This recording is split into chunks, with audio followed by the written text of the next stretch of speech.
Hey, Christopher, do you see this? See what? Well, we just got our curtailment letter from the Idaho Department of Water Resources, and they're telling us we have to shut our 8 wells off. Shut our water off? What for? Oh, just a bunch of ridiculous stuff. Let's talk about it. Okay.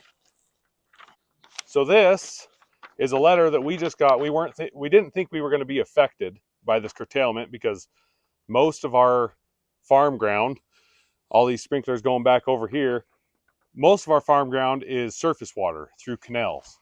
We do have 8 wells, but 2 of them are emergency wells, and I think we've converted I think 3 more, 2 or 3 more over to surface water, but we do use Three. 3 wells. We use 3 wells to water our crops. So they want us to shut our water off. This is from the Idaho Department of Water Resources, and they want us to turn our wells off. And it's not just us. So the Idaho water curtailment is affecting about 500,000 acres of farmland here in Idaho. So the problem is, and why this curtailment is happening, is because down in Twin Falls, there's the Twin Falls Canal Company, and they were getting a little short of water. So in 2015, they came up with an agreement of how much water the well users, the groundwater users, could use. So they were short 74,000 acre feet of water, and they were short that in 2021. So from 2015 clear up to 2021, we were putting way more. It was more than double the amount of water we were using. We were putting back in the aquifer. Well, 2021 came along and there was a drought. And that drought caused us to use more than we used the same amount, but because there was less water that year, it was a hot, dry year, we weren't able to put as much back into the aquifer, and that's when they were short. So 74,000 acre feet is essentially 12 and a half days of water in their canal. So this canal that's down there, it waters 200,000-ish acres, and I think there's about 5,000 customers. Well, because they were short 12 and a half days of water, they want to shut off 500,000 acres of water and 6,400 customers' wells. That's kind of crazy. Yeah. That's in the eastern Snake Plain aquifer. So that's wells that come in the aquifer, potentially drying up extensive farmland across several counties. Yeah, I think there's actually about 18 counties that have a little bit, but our county, Bingham County, has like almost 150,000 acres that are being curtailed, that they want to shut off, just in Bingham County. So Bingham County grows more potatoes than any other county in the state. And just in Bingham County, there's 1.3-ish billion dollars spent in the county. And if that water was curtailed, it would reduce the amount of money spent in the county by $300 to $400 million. So you wouldn't just be putting farmers out of business. You'd be putting people who deliver gas out of business, people who sell groceries. You'd be putting all the equipment people out of business, the repairmen, the servicemen. We just had people coming out working on our pivots and stuff. You'd be putting all those guys out of business, which would hurt everyone. Trucking companies would go out of business. Yep. You have a lot of guys who have storages for potatoes. All those guys, they would no longer be getting rent for their potatoes. It would just devastate the entire Idaho economy if this happened. It's not just localized. And actually, it would pretty well be felt nationwide. I was doing the math, and we have one field. Well, it's actually 3 fields, but it's all on wells. But it's about 182 acres. I did the math on what that crop would be turned into down the road.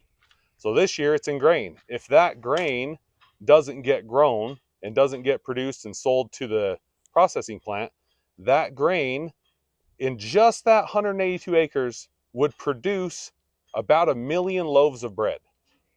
If it was in potatoes, if that 182 acres was in potatoes, it would produce about 24.5 million large McDonald's French fries. Just so everybody has some perspective. That's 182 acres. They're trying to curtail 500,000 acres, which is, it's not just going to be affected here in Idaho, but nationally and globally. We're going to feel the effects of all of our food prices going skyrocketed. Yeah, I mean, you think about our little 182 acres is going to be a million loaves of bread or 25-ish million large French fries. It's going to be in the billions of loaves of bread and billions upon billions of French fries. That's how much is going to just disappear. And they don't want to. The one problem that they're trying to negotiate a deal right now, but the problem with the deal that I've kind of heard is they're going to say, oh, you can water this year, but we want you to slowly curtail it down over the next 10 years. So do you want to lose your farm this year or do you want to lose your farm in 10 years? We need a better solution. And with that becomes we need better leadership. There's a leadership problem, there's a management problem, and it goes right up to the governor. The governor of Idaho could solve this problem like that if he wanted to, but he just isn't doing it. We feel that this curtailment is happening on a year where all of our reservoirs are completely full. There's still snow melting in the mountains. Our rivers are running over. We can go to some river bottoms only a couple miles from here and see them going over roads. All the canals are full. We have more water than we've had in Like years over a and decade. years. Everything's at flood stages. The reservoirs are full, yet we're being told we cannot water 500,000 acres of crops. Yeah. So the root of the problem goes back to that Twin Falls Canal Company. They have some of the oldest water rights in Idaho. And up here, where we're at, we're kind of further up the valley. We have junior water rights. So they're the senior water rights, we're the junior water rights. They're supposed to get their water first. So when they didn't get their water, they were able to call on the river and shut everybody else down. Now, the problem is their main canal down there has been built in the 1800s. So it's running off of 19th century technology, which means there's no technology. It's just a moat. And there's no diversions to check the water up. So they run their canal all the way full, all the way to the end of the canal to get water to everybody. Well, the problem with that is they waste a lot of water.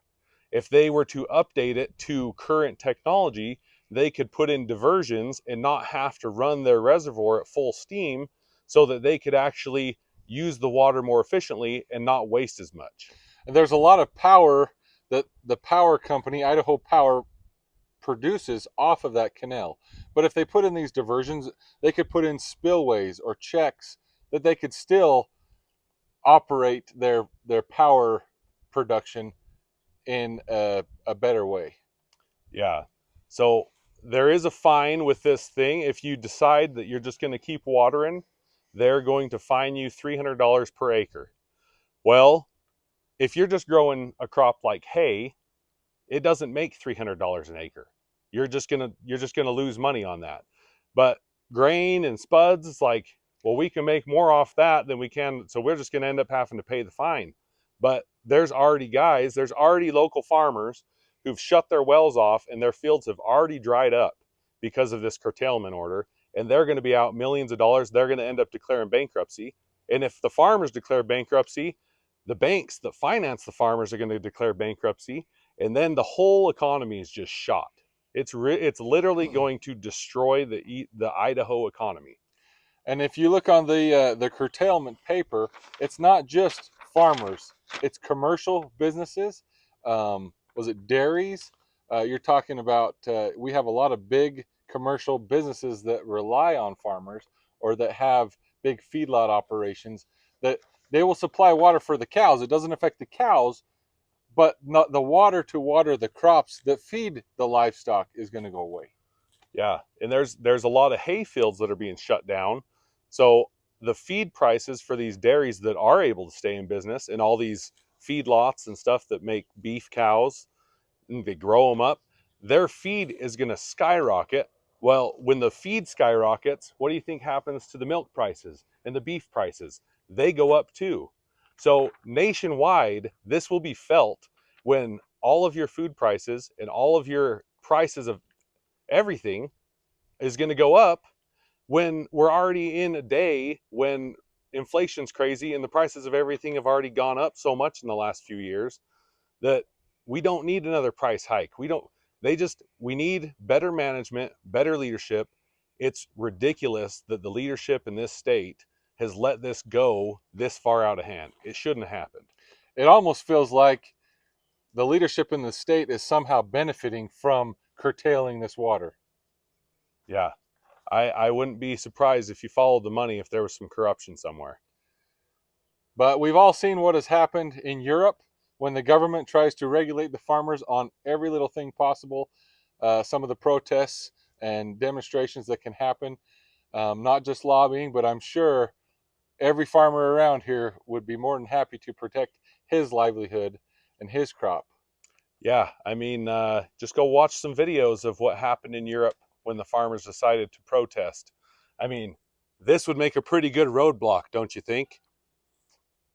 Well, here's Governor Brad Little's phone number. Call him and tell him that curtailment of farmland is not the answer at all. They need to come up with a better solution. The Twin Falls Canal Company needs to be forced. I don't even care if it's legislature. The legislature needs to be involved to protect farmers and protect farm ground. Because if there's no farms, there's no food, and then everybody dies. All right, everybody. You need to make sure you like, subscribe, comment, everything. Share it with your friends. We got to get this thing spreading like wildfire to make sure everybody knows about this, because like it or not, it's going to affect everybody.